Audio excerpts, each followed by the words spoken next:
केंद्रीय मंत्री चिराग पासवान શું કહી રહ્યા છે જુઓ वीडियो। बहरहाल हम लोग की मांग रही थी कि जब तक विशेष राज्य के दर्जे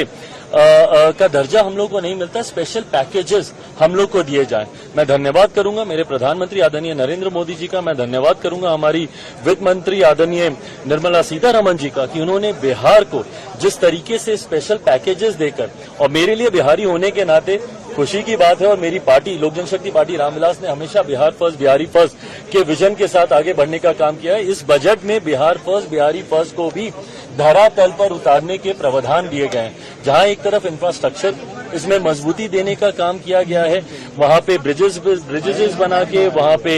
क्या कहते हैं मेडिकल कॉलेजेस की बात हो, वहां पे एयरपोर्ट्स की बात हो, तो जहां एक तरफ बिहार के इंफ्रास्ट्रक्चर को मजबूत किया गया है, वहीं वहां की अर्थव्यवस्था को मजबूत देने के लिए वहां पे अलग अलग राज्यों में गया हो, राजगीर हो, अलग अलग राज्यों में जिस तरीके से टूरिज्म को भी वहां पे बढ़ावा देने के लिए प्रावधान किए गए हैं, जिस तरीके से बाढ़ की एक बहुत बड़ी समस्या जिससे हम लोग हमेशा दशकों से हम लोग परेशान रहे हैं, उसके भी समाधान का जिक्र इस बजट में किया गया है। तो मैं मानता हूं बिहारियों के लिए ये बहुत खुशी की बात है और पूरी बिहार की जनता प्रधानमंत्री जी का धन्यवाद करेगी। बट ओवरऑल भी अगर इस बजट को देखा जाए तो पूरी तरीके से समावेशी बजट है। पिछले 10 सालों में भारत की अर्थव्यवस्था, एक मजबूत अर्थव्यवस्था का लाभ हमारे समाज के हर वर्ग को मिले, युवाओं को मिले, महिलाओं को मिले, किसानों को मिले, मध्य वर्ग के लोगों को मिले, इस बात का ध्यान भी इस बजट में रखा गया है। मैं मानता हूं कि एक बजट, ऐसा बजट जो युवाओं से जुड़ी सबसे बड़ी समस्या बेरोजगारी का भी जिक्र करता है।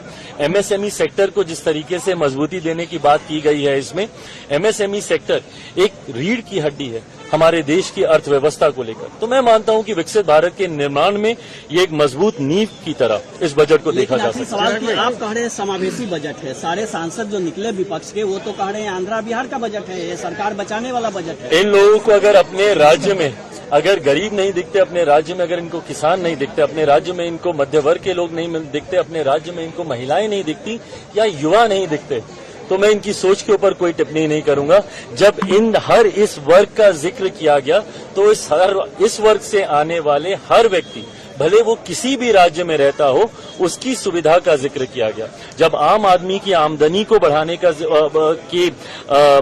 बचाव को, जो वो बचत करता है, उसको बढ़ाने का जिक्र किया, तो ये हर राज्य के व्यक्ति का जिक्र किया गया। पर अगर इसमें उनको उनके राज्य का जिक्र नहीं दिखता तो ये उनकी सोच हो सकती है।